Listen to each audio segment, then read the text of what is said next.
acabando isso, eu comento as questões da prova e entrego para vocês, ok? Eu vou entregando à medida que eu vou transferindo as notas para a pauta e fazendo chamada tudo ao mesmo tempo, essa é uma bagunça de porra, ok? Então, recapitulando de onde nós paramos, por enquanto eu quero que vocês me digam qual que é a grande contribuição do Maquiavel para o pensamento político ocidental.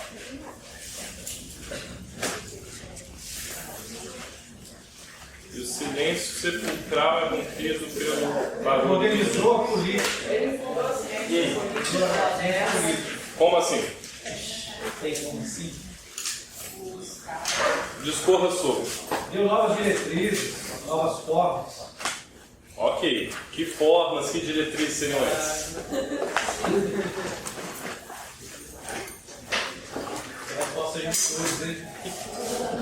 O que diferencia o Maquiavel daqueles pensadores da antiguidade? Ou até do Dante, do Bodin? Já na Idade Média, na Renascença, o que o diferencia? É que ele visava a realidade, o que estava acontecendo, e não uma mera imaginação. Uma abstração. É. Isso. Ele estava preocupado com a política real, do jeito que ela acontecia. Não com a política teórica que os antigos faziam. Essa é uma crítica que já está presente no Cícero, que vocês devem se lembrar, porque ele falou, olha, falar de repúblicas imaginárias não dá certo. O que adianta um pensador que nunca fez política real falando sobre política? Ele não entende o que ele está falando. Cícero já fazia essa crítica. Maquiavel, como ele tinha uma pesada influência dos pensadores romanos, ele vai seguir essa linha. Não foi só Cícero que fez isso, mas Maquiavel continua nesse raciocínio. Que mais? O que o diferencia? Essa visão de buscar a política no mundo real e não uma política imaginária é a distinção entre dois campos, foi uma das primeiras questões da prova. Que campos são esses? Exato. Maquiavel é o fundador da ciência política, de fato. Por quê? Bom, ele está preocupado com como fazer a política na prática, não qual seria a melhor forma de governo. Pelo menos não no Príncipe. Em outras obras essa até é uma preocupação dele, mas não no Príncipe. O Príncipe, inclusive, foi usado como uma castigo. Sim, foi usado como uma castigo. Por quem? Pelos líderes, por aqueles que desejavam governar. Exatamente. Poder. O Príncipe é um imenso manual, vamos colocar em termos chulos, de trairagem política. De como obter poder político usando os expedientes mais pérfidos possíveis para isso. Há trechos no Príncipe que dão a entender que Maquiavel tinha, sim, uma preocupação ética com como a política seria usada. Mas todo o restante é basicamente um manual de estratégia. Olha, quando você fizer bem, faça devagarinho, para o povo ir saboreando. Quando você tiver que tomar uma medida impopular, tome todas de uma vez, porque assim o público não vai se lembrar disso. Então a sua aprovação não cai. Por aí vai. Se você se elege com favor do povo, você tem mais liberdade de agir. Se você se elege com favor dos poderosos, você deve alguma coisa aos poderosos, então eles irão limitar o seu poder, eles são iguais a você. Então isso é importante manter em mente. O Príncipe é um imenso manual. E se manter no poder. De como se manter no poder.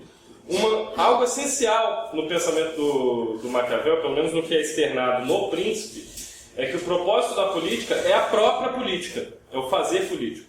Não é criar a sociedade perfeita, não é promover o bem, ou desenvolver as potencialidades dos cidadãos, como queria Aristóteles, não, é manter o poder. Isso é totalmente condizente com a forma como a filosofia política se mostrou durante a Idade Média e a Renascença. É o quê? Olha, o tema central é o poder. Maquiavel está inserido nesse contexto. O tema central para ele também é o poder, a manutenção do poder, a origem do poder, o aumento desse poder. Ok? Isso ele também tem, assim, essa obra, ela deixa como eixo assim, a questão fortuna e virtude. Sim, exato. Não depender da sorte. Porque quem é o virtuoso? O que é virtude? É prudência, atitude, pouco de ganância, um pouco de... Às vezes é preciso agir de uma forma quase bárbara para obter o poder. Às vezes é preciso ser amoral ou até imoral na condução dos negócios públicos. Às vezes a nossa visão pessoal, ela não serve para os negócios públicos. Nós às vezes temos que fazer alianças com aqueles que rejeitamos. Os meios justificarem a justiça. Essa é uma frase erroneamente atribuída a ele. Sim, não estou falando que foi dele. É uma interpretação.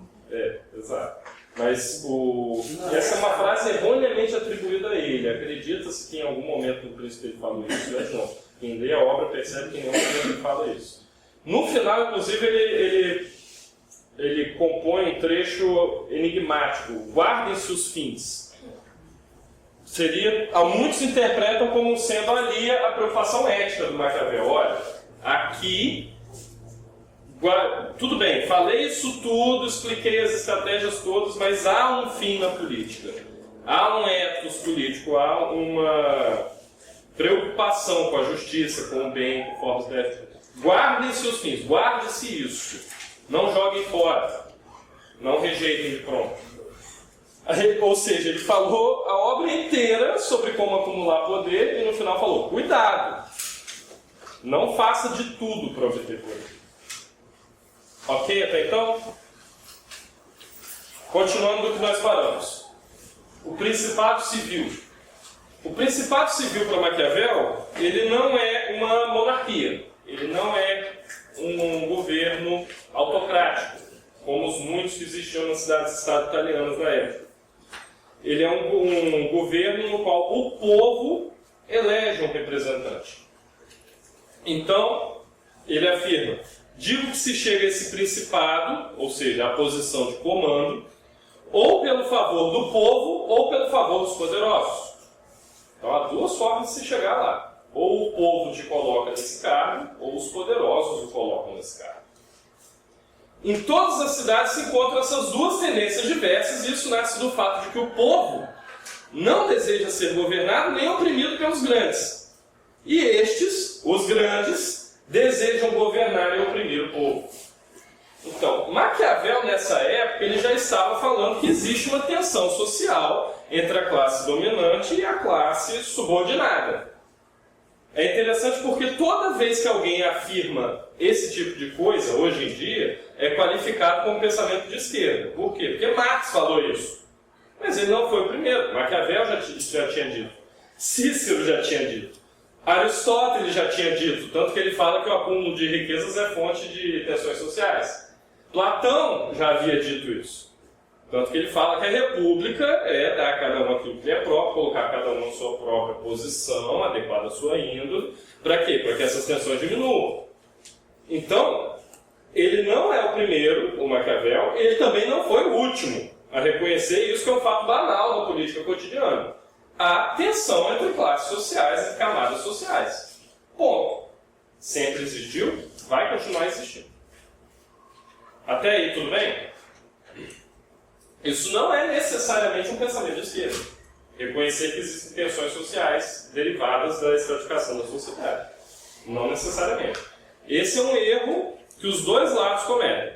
A direita qualificar isso como pensamento de esquerda, sempre, e a esquerda ao tomar para si a formulação desse princípio, que é muito anterior sequer às noções de direita e esquerda, que surgiu na Revolução Francesa. Ok? Perguntas? Que turma participativa. Estão apreensivos? Sim. Não precisa. As médias foram bem altas na prova. Agora não mais. Festival de 8, festival de 9. Percebendo os grandes que não podem resistir ao povo, começam a dar reputação a um de seus elementos e o fazem príncipe, para poder, sob sua sombra, satisfazer seus apetites. Vocês provavelmente já viram isso inúmeras vezes na vida de vocês. Um grupo de poderosos buscando interesses próprios, escolhe um dentre eles, vem cá, iremos te tornar um manda-chuva. Depois você sabe que uma mão lava a outra e você vai nos ajudar a expandir os negócios. expandir nossa zona de influência. Não é novidade nenhuma que isso acontece. Na Itália do século XVI já acontecia. Século XV já acontecia. XIV, XIII, XII. Você pode recuar eternamente. Já acontecia. E é interessante o seguinte. Os grandes sabem que não podem resistir ao povo. O povo ele conta com um número. Os grandes contam com outra sorte de poder, influência política, econômica, às vezes o privilégio das armas, mas nem sempre. Então, eles empoderam um de seus próprios cidadãos, um membro do seu próprio círculo interno, para quê? Para expandir seus interesses. Mas isso vem a um preço. O que ascende ao principado com a ajuda dos poderosos se mantém com mais dificuldade do que aquele que é eleito pelo próprio povo. Por quê? Encontra-se ele com muita gente ao redor, que lhe parece sua igual, e por isso não a pode comandar nem manejar como entender. Ora, se um grupo de pessoas poderosas, dos quais de cujo grupo você fazia parte, te coloca num cargo poderoso, ainda mais poderoso, você não pode fazer o que você quiser, porque você deve um favor a eles. Não só você deve um favor a eles, como durante boa parte da sua vida você foi igual a eles. Agora você é diferente, você é o príncipe agora, você é o manda-chuva, o rei da cocada preta, mas não foi sempre assim. Em muitas outras ocasiões eles já te ajudaram. Em muitas outras ocasiões eles sabem do que você fez para chegar lá. Então, você não pode fazer tudo o que quiser. Você não pode comandar ou manejar como bem quiser, entender? Esse é o problema de contar com o apoio dos poderosos para chegar ao poder. Você fica devendo um favor. Fale, Carla. Não, pensei no cargo como funcionário. Sim. Discorra sobre. Não, que você, os grandes poderosos, né? Você trabalha em prol daquelas pessoas, daquele candidato ali, passa um tempo determinado, né, em função dele, e aí ele ganhando a eleição, né, assim, ele te coloca lá naquele cargo. Mas Exato. você está ali, né, pelo interesse dele, né, para praticar Exato. os interesses dele ali, enquanto ele estiver também. E aí, quando ele não estiver mais, você... No momento que ele perde o poder, você perde seu poder junto. perde seu poder junto. E se ele seguir a cartilha do Maquiavel, no momento que você parar de ser interessante para ele, você será descartado. Isso. Mas tem muitos também que praticam o hashi, né? Como? O hashi. O que seria o hashi? Não pagava integral o salário do cara. Sim. Você é lá de Santa Maria. Sim.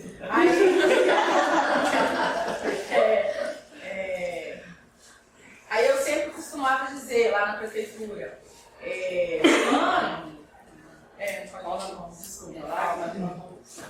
fulano, você não é chefe, você está chefe.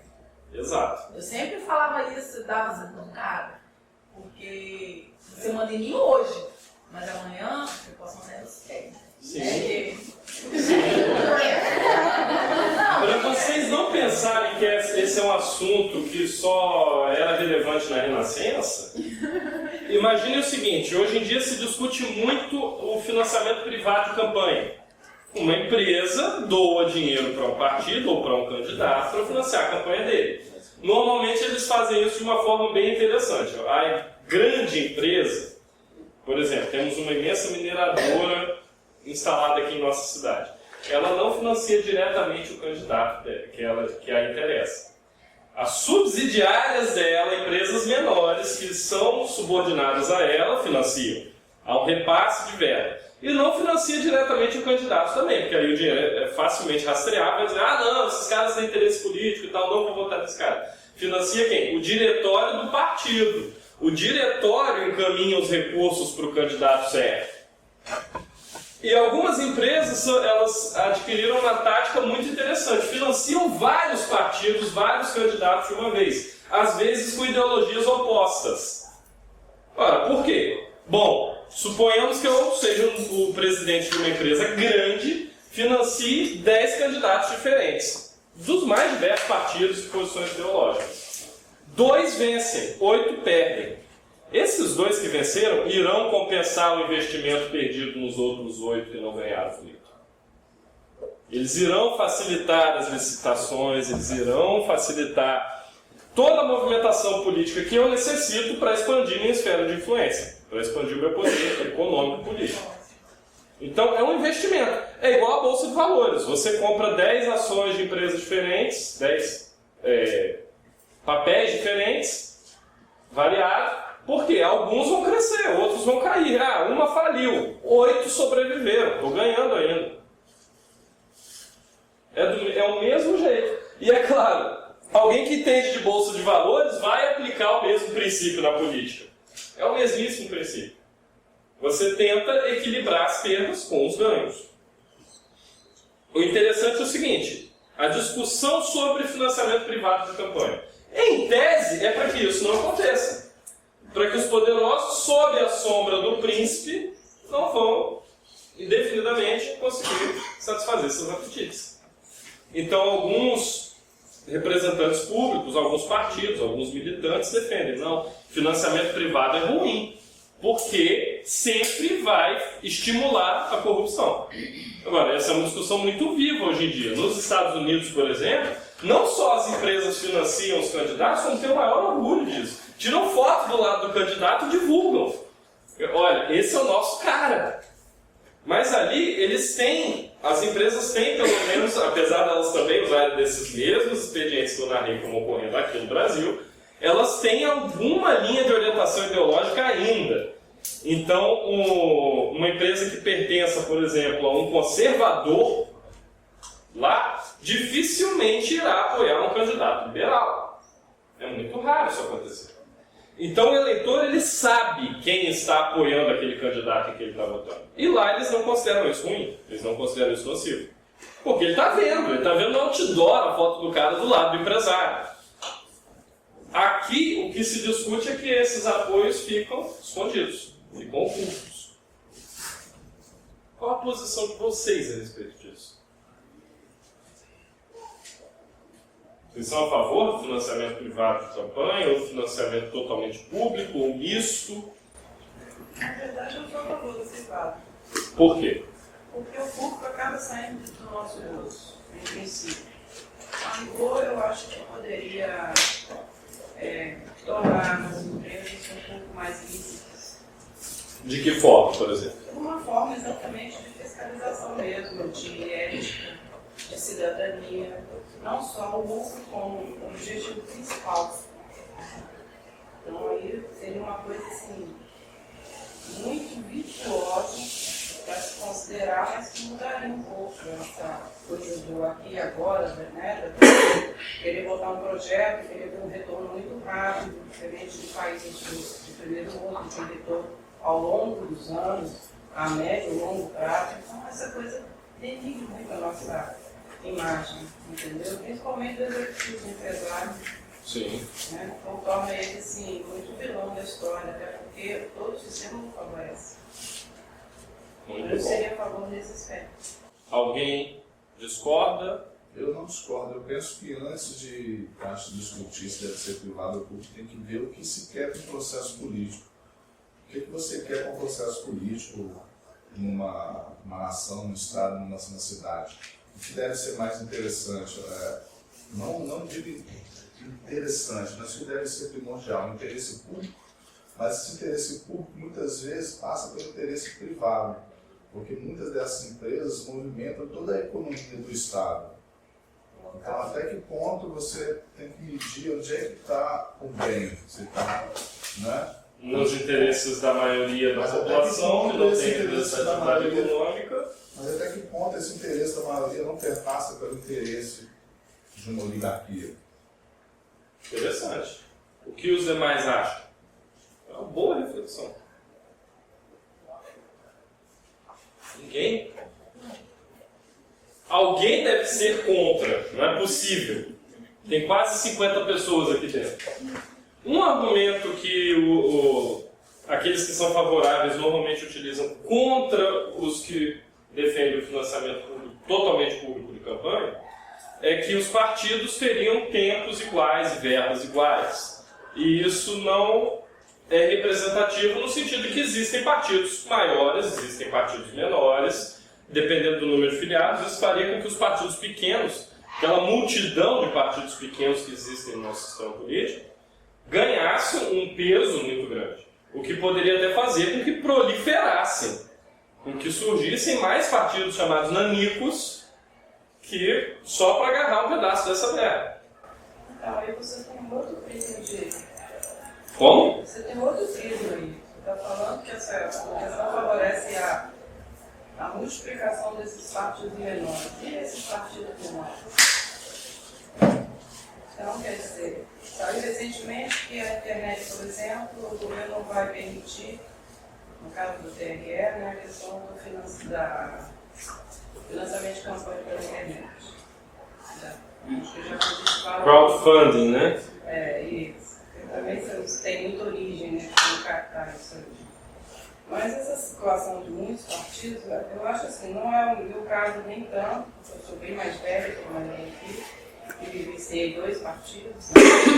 Mas hoje eu acho que esses jovens são muito confusos, tem muita legenda, entendeu? Tem muita legenda. Você sabe quantos partidos existem no nosso sistema político atualmente? Uns 50 para lá. Alguém tem um chute? 49. Na faixa de 50 vocês estão apostando? Quem mais tem um chute? Se decepcionados, é um pouco menos. Passa de 30, mas não chega a 40. Eu não sei se são os 36, 17. É em torno disso, 36, por aí. Na ilha, mais de 3 mil. Sim. Mas lá, convenhamos, 1 bilhão de habitantes. São 6 semanas a eleição. A eleição. Foram 6 semanas para dar tempo de votar 600 milhões de pessoas.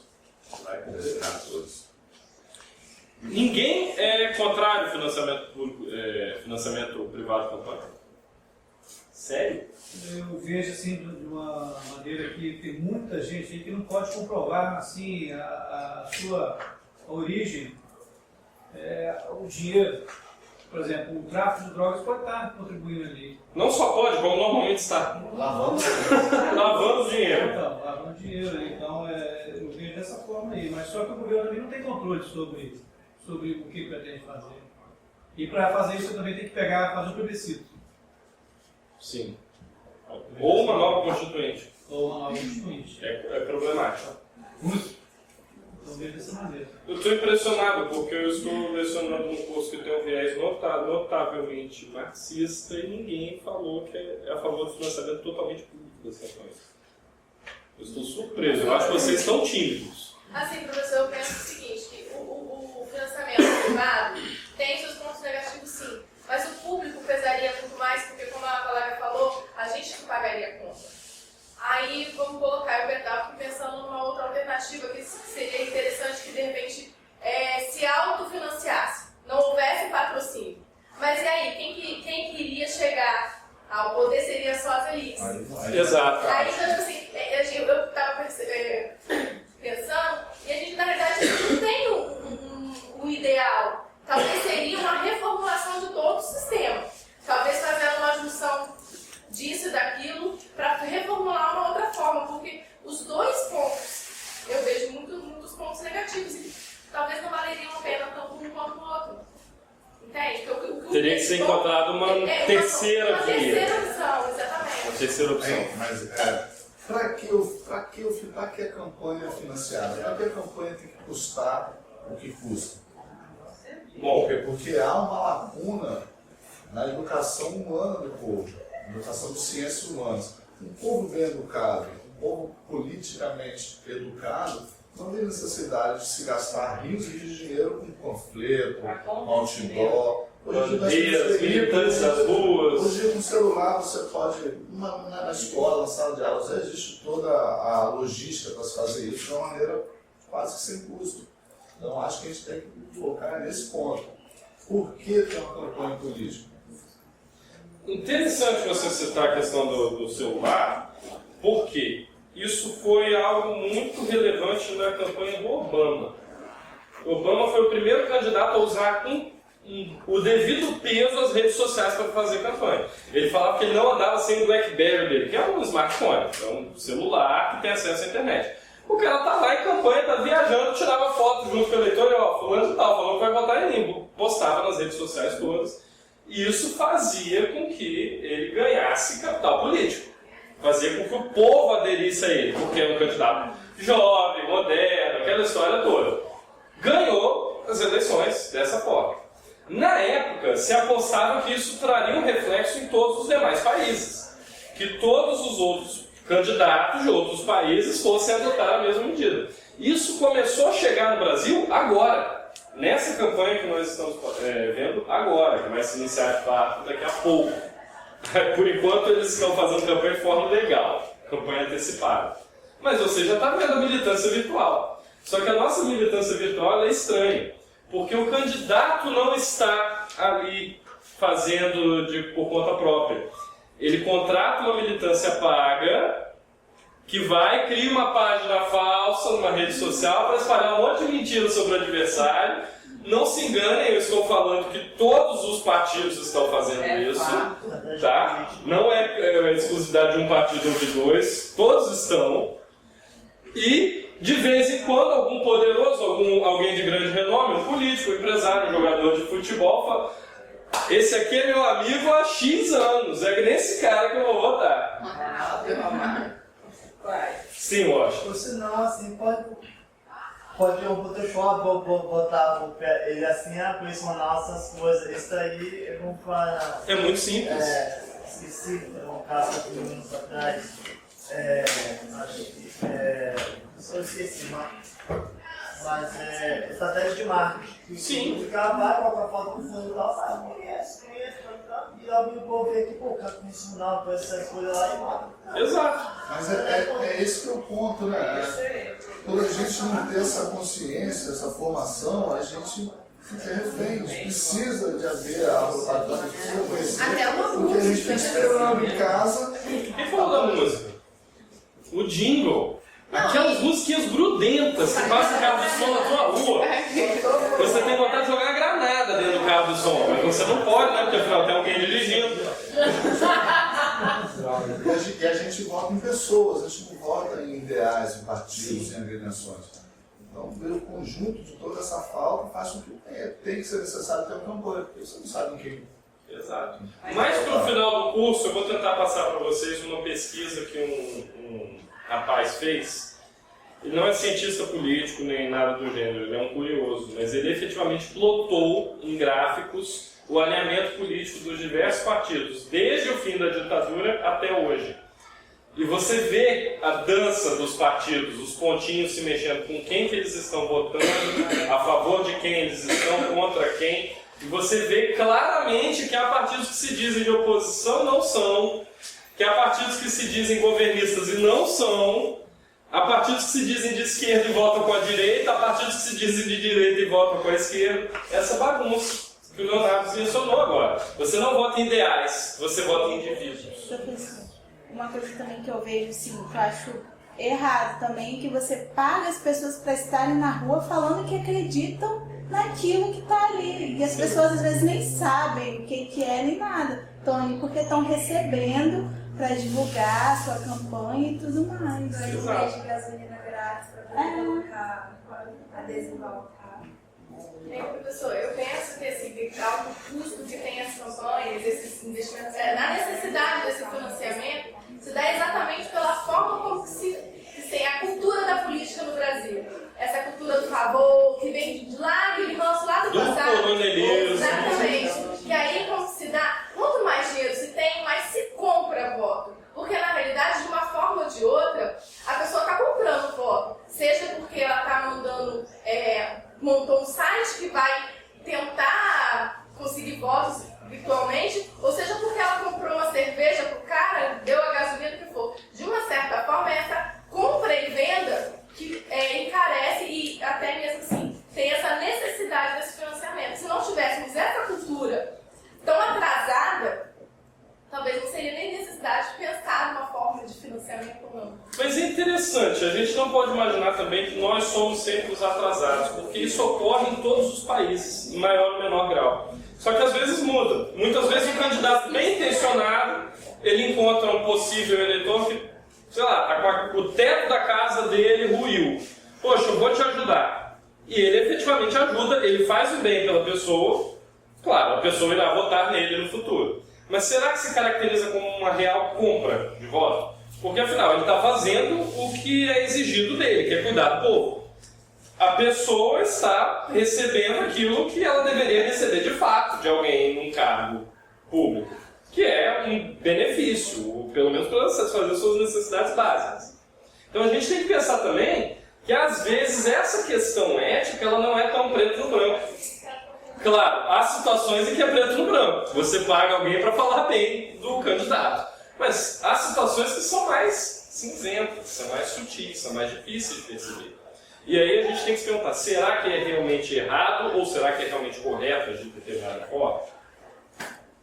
Você falou que as campanhas financiadas pelo Estado poderiam ocorrer de terem partidos, pequenos partidos para pegar uma fatia do bolo.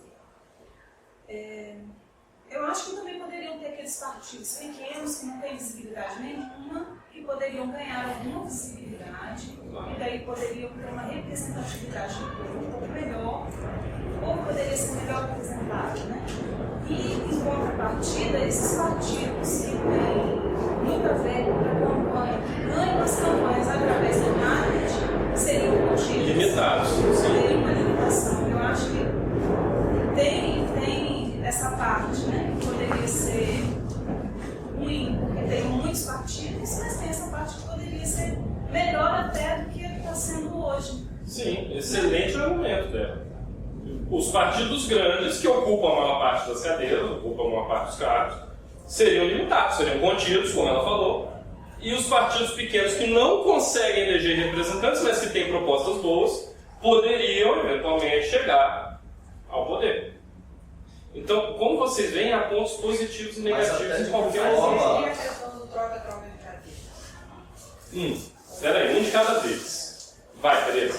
Por conta, existe essas pessoas que têm uma proposta, um projeto, mas aquilo que a Cláudia falou, está muito voltado ao indivíduo e não ao legítimo. É a questão do troca-troca. Alguma coisa se fez, né? Na verticalização, como se viu, mas teria que fazer o corte lá. Sim. Para acertar, isso não foi feito até hoje. É um problema. A troca de cadeiras, inclusive nas comissões. Às vezes você não precisa trocar o ocupante da cadeira, mas sim a comissão que ele integra. Vocês devem se lembrar que algum tempo atrás uma pessoa com visões bastante autoritárias a respeito da política, lembrando lá do diagrama de novo, foi colocado na Comissão de Direitos Humanos e Minorias. Um sujeito patentemente racista, homofóbico, Comissão de Direitos Humanos e Minorias. Por quê? Porque o partido dele tinha negociado várias outras cadeiras com partidos maiores, para cadeiras que ele teria direito em outras comissões, para pegar aquela comissão sem visibilidade nenhuma e ganhar visibilidade com aquilo. Foi uma estratégia fantástica para eles. Eles ocuparam uma cadeira, aquilo lhes interessava, porque eles eram contrários aos direitos dessas minorias, era interessante para eles, e ao mesmo tempo ganhavam visibilidade de graça, porque todo mundo iria criticar, então eles estariam na boca do povo. Eles estariam sendo debatidos. Foi politicamente muito inteligente isso que eles fizeram. Leonardo, você O tinha... argumento da colega ali é quase que perfeito, mas até que ponto o financiamento público não iria tirar a competitividade da eleição? Quem está no poder, financiamento é público, você presume que ele vai procurar de todas as formas manter-se no poder e fazer valer esse financiamento público. Eu estou com a máquina, o governo, o partido está com a máquina, há grande possibilidade de eu me favorecer no financiamento público. Sim. Então, Mas mesmo assim eu ainda acho que o financiamento privado ainda é mais massacrante, porque ele compra os meios de comunicação, ele manipula eu acho o seu argumento eu acho que fica uma competição ainda mais desigual, no meu ponto de vista. O meu ponto de vista é que não tem que haver financiamento nem público nem privado. e como se Eu acho que deveria ser voluntário os cargos públicos. Acho que deveria fazer uma educação política muito boa para compensar esse ato que há, que a população não tem. A população acha que política é eleição, pronto, acabou. Quando não é política, não é algo que você veste ou tira quando vai dormir ou acorda. Política é algo que nos faz o que somos. Percebam como vocês evoluíram desde o início do semestre. Isso que vocês estão discutindo é a noção de educação de Aristóteles aliada à noção do que é uma república do Cícero. O poder das oligarquias. O poder das oligarquias. O poder da timocracia. Ou da aristocracia, no caso de só os poderosos chegariam ao poder. Todas aquelas categorias que nós estudamos, de Platão, de Aristóteles, de Cícero, estão aqui. Eu ainda vou encontrar um jeito de inserir o Dante nessa discussão. Vamos discutir a monarquia. Percebem a relação entre isso que nós estamos discutindo agora e o que essas pessoas falaram 2000 anos atrás, 2300, 2400 anos atrás? Ainda está presente, ainda é vivo. Claro, mudou muita coisa, mas uma parte ainda se aplica. Outro ponto importante. O povo, vendo que não pode resistir aos grandes, dá reputação ao cidadão e o elege príncipe para estar defendido com a sua autoridade. O que alcança o principado pelo favor popular encontra-se sozinho, e ao redor ou não tem ninguém, ou muito poucos que não estejam preparados para obedecer. Da mesma forma que os grandes tentam eleger um representante deles, para garantir que os seus interesses sejam atendidos, o povo também tenta eleger alguém associado a eles, para garantir que eles não sejam explorados pelos grandes. O problema é a consequência. Como ele chegou pelo favor popular, ele não deve nada a ninguém. Então ele pode efetivamente, ele tem uma medida de poder muito maior do que os demais. Maquiavel via isso de forma positiva. Por quê? Bom, você chegou pelo favor popular, alguma virtude você tem, para começar. Você irá proteger os pequenos dos grandes. Isso é justo, de certa forma. Porém, pensemos nessa questão do poder. Uma pessoa que chega com amplo apoio popular, massivo apoio popular, pode efetivamente fazer quase tudo o que quiser. Eu coloco os coronéis no início do século XX até a década de 60, mantendo o cabeço eleitoral na região nordestina. Sim, mas nesse caso também tinha associação com o poder dos grandes. Eu pensei num exemplo que recentemente houve um pleito para o parlamento francês. E um dos candidatos que estava à frente, não sei se ele chegou a vencer, mas era o Le Pen, que é... Sabe o Bolsonaro? Imagine uma versão piorada. E francês. Esse tipo de cara, extremamente autoritário, com tendências fascistas, contrário a todo qualquer direito de minoria, a favor de tortura, só que muito pior. E ele, não sei se ganhou ou não, repito, mas pelo menos nas pesquisas ele tinha um amplo apoio popular. Imagine uma pessoa dessa ocupando um cargo público com amplo apoio popular. E com refinamento francês. Com o detalhe de que o parlamento lá indica aqueles que serão votados para o parlamento europeu, para a comunidade europeia. Então ainda existia a possibilidade deles subir mais ainda de cargo nesse processo. Há esses riscos. O maciço entusiasmo popular ele pode ser nocivo também. Não é porque uma pessoa tem amplo apoio, tem uma aprovação altíssima, significa que ele seja Messias. Não necessariamente. Ele pode também se tornar um tirano. E é por isso que Platão dizia que se uma democracia torna-se excessivamente libertária, o terreno está aberto para os demagogos, que são aqueles que dizem que o povo quer ouvir. E quando chegam lá, se tornam tiranos. Considerações? Então provavelmente tinha lá suas tendências a querer assumir um cargo de tirano. Né? Não se pode honestamente satisfazer aos grandes sem injúria para os outros, mas o povo pode ser satisfeito. Você não pode satisfazer os interesses dos poderosos sem agredir os interesses da população, dos demais, aqueles que não são poderosos. Mas o povo, por outro lado, pode ser satisfeito sem que isso ataque outros elementos do povo. Como?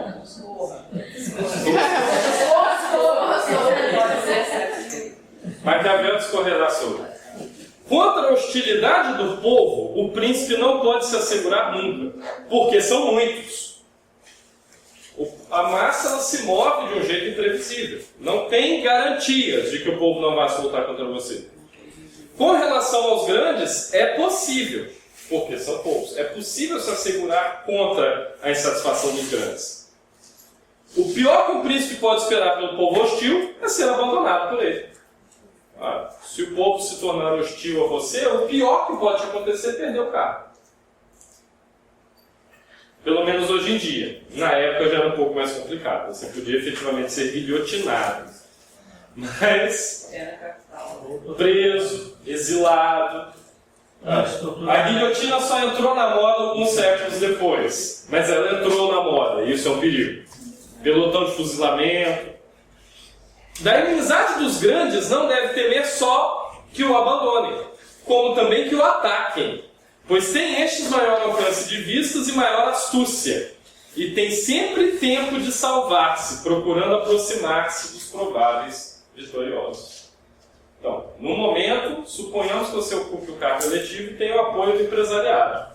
Em outro momento, o empresariado pensou, esse cara já não vai me dar mais lucro, vou apoiar o outro.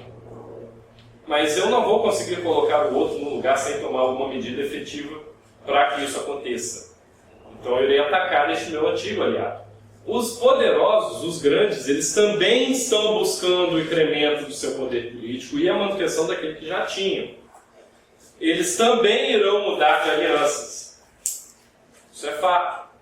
Então, enquanto o povo meramente irá te abandonar, os poderosos efetivamente podem te esfaquear pelas costas.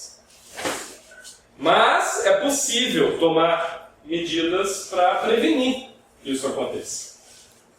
Porque eles são poucos. Então são poucas pessoas contra quem você tem que se precaver e a quem você deve vigiar. É aquele velho ditado, mantenha os amigos perto, mas os inimigos mais perto ainda. Precisa ainda o príncipe de viver sempre com o povo, mas pode prescindir perfeitamente dos grandes, pois pode dar-lhes ou fazer perder influência à sua vontade. Esse trecho é particularmente problemático em termos de interpretação. O príncipe ele precisa viver com o povo, porque depois de destituído do cargo, ele volta a ser povo. Ele estará lá de volta. Então é muito ruim obter a hostilidade da grande massa da população. Isso é péssimo. Os poderosos, por outro lado, você pode, sim, viver sem eles. Olha, eu não vou mais te chamar para jogar golfe comigo. Tá. Uma boa. Você vai viver sem isso, sem problemas. Porém, há um ponto aqui. Você pode fazer com que os poderosos ganhem ou percam a influência a seu bel prazer. Porque é você quem está no comando. Então você escolhe quem você colocará do seu lado com mais poder e quem você colocará em posições periféricas, com menos poder. Por isso é possível se precaver em relação a eles. Henrique VIII usou desse expediente inúmeras vezes. Ele era mestre disso aqui. Questões? Vocês conseguem pensar em exemplos contemporâneos disso? Daqui ou de outros países? Quem se torna príncipe mediante favor do povo deve manter-se seu amigo, o que é muito fácil, uma vez que este deseja apenas não ser oprimido. É aquela história, normalmente o povo, bom, esse aí é mediano, mas pelo menos ele não fez nada de grave, vou votar nele de novo. O povo deseja meramente não ser oprimido. Collor como senador, provavelmente como senador. Exato. Sofreu impeachment e voltou como senador. Exato. E muitos outros casos. Eu vou votar no menos pior. Maluf. Rouba, mas faz. Mote de campanha. Desde pequeno que eu ouvi. Roubo mais divide com a gente. Exato. Tinha essa sensação. Houve um senhor, talvez você se lembre dele, Eurico Miranda. Ele se elegeu alegando que protegeria os interesses do Vasco. Simples. E quando questionado a respeito das políticas que ele votava ou das que ele se posicionava contra, ele falava: eu fui eleito para proteger os interesses do Vasco, do time de futebol. E quem votou nele continuava achando isso lindo. Eles queriam meramente que o time não perdesse a posição que tinha na época. Desejavam apenas não serem oprimidos, por exemplo, na divisão de verbas para os diferentes times. E ele estava lá representando isso. Por incrível que pareça, isso é muito legítimo, porque o povo colocou lá com um objetivo e ele estava cumprindo esse objetivo. Quem se tornar príncipe contra a opinião popular, por favor dos grandes, deve, antes de mais nada, procurar conquistar o povo. Ora, a base da sua aprovação é a opinião popular. Você pode chegar lá com o favor dos poderosos, mas você não irá se manter muito tempo se você depender somente disso. Então é melhor começar a conquistar o povo. Então, por mais que você tenha grandes empresários te fazendo vencer o pleito, em algum momento você terá que fazer algo para conquistar o povo. É por isso que governantes, normalmente aliados às elites, historicamente aliados às elites, também tomam medidas populares. Porque eles sabem disso, eles sabem desse fenômeno. Eles não podem fugir disso. Um príncipe prudente deve cogitar da maneira de fazer-se sempre necessário aos seus súditos e de precisarem estes do Estado. Depois ser-lhe-ão sempre fiéis. Se você precisa do Estado, você precisa daquele que representa o Estado. Se você não precisa, você pode descartá-lo. Então é preciso criar nessa... Estou repetindo demais o termo, desculpe. É necessário criar nas pessoas essa condição de dependência. Bolsa Família. Não necessariamente. Alguém aqui tentou algum concurso público recentemente? E aí, Carla, você precisou apresentar os comprovantes das últimas votações em que você votou? Dos últimos pleitos? Quando você toma posse? Não só isso, para fazer o concurso muitas vezes a gente precisa, na inscrição. Porque se você não vota... Não, eu não na universidade, você vai fazer matrícula, os negócios. Sim, matrícula na universidade. Passaporte. Se você não vota, você não pode tirar passaporte, fazer matrícula na universidade, tomar posse num cargo público. Ora, você fica dependente do Estado, porque é o Estado que organiza as eleições. Quando eu fui entregar até o meu comprovante, eu tinha 17 quando eu tirei o título, então eu já morava aqui, eu não fui pra minha cidade pra votar, porque meu título é de lá. Aí uma pessoa virou pra mim e falou assim: ou você vai pra sua cidade votar esse ano, ou você não pode assumir nada, que você não pode ficar 2 eleições sem votar, mesmo justificando. Sabe de nada, inocente. Isso volta na questão do financiamento de campanha. Você decide não votar, você paga uma multa, porque o voto no Brasil é obrigatório. Essa multa vai direto para o fundo partidário, que vai financiar a campanha de todo mundo ao mesmo tempo. Inclusive. É o que ele falou, né? Porque eu acho que o fato do voto ser obrigatório, você ter essa obrigatoriedade de precisar de comprovar que você votou, já torna toda a política um saco, né? Não, mas é a verdade. E aí, por exemplo, você já não para assistir propaganda política porque você já sabe que tudo que você vai ouvir ali é mentira. E repetição, todos os anos. Então aí, bem que ele falou mesmo, tem que ser educação política, né? Não esse financiamento.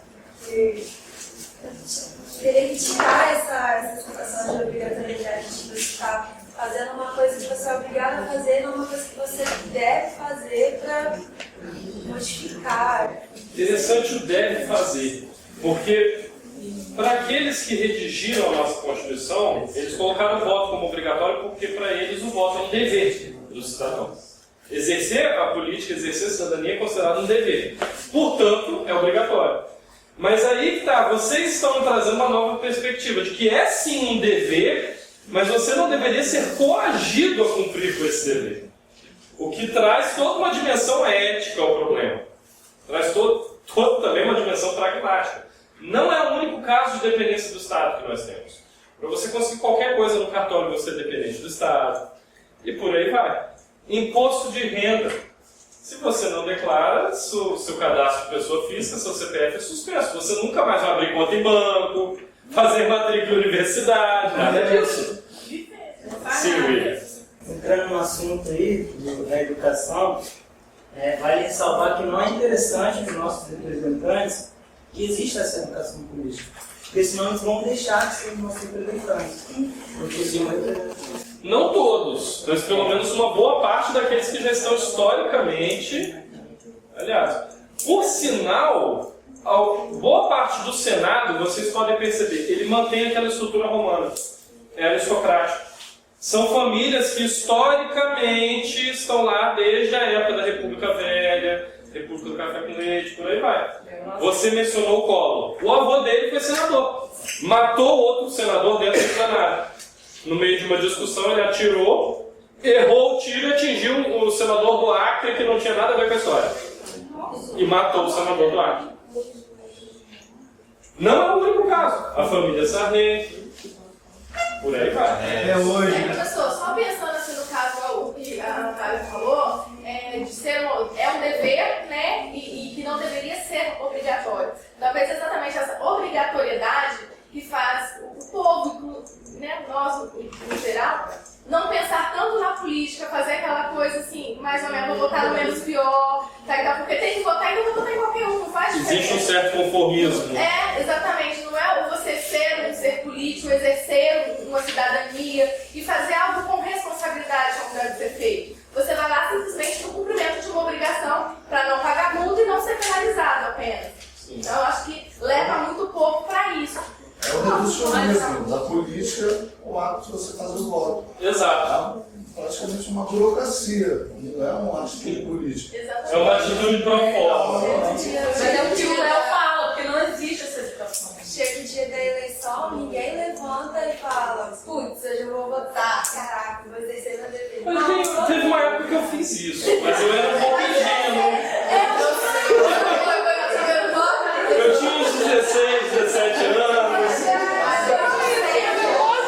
Aí você acorda e já fala, eu vou votar, vou casar no almoço, vou sair, vou pegar aquela fila gigantesca para poder votar. Lei seca. A última eleição, eu saí de casa para votar, eu tomei um susto. Na rua do colégio que eu voto, era um baile funk. A rua inteira, carro de som, mulheres seminuas, dançando em cima do carro, e eu indo para votar, e era um orgia ali. Cerveja, volta daqui dando. Funk, eu tava de taço, as mulheres praticamente peladas, dançando. Eu só não votava. E aí, essas musiquinhas, né, elas acabam também pegando esses ritmos bem apelativos, tipo funk, o sertanejo e essas coisas. Que é o gosto popular. Exatamente. Aí você vai voltar sendo teu candidato, fazendo o candidato, vota em mim, isso aqui você vai. Agora, 50 reais aí você fazer uma boca de ouro, aí você bota em casa.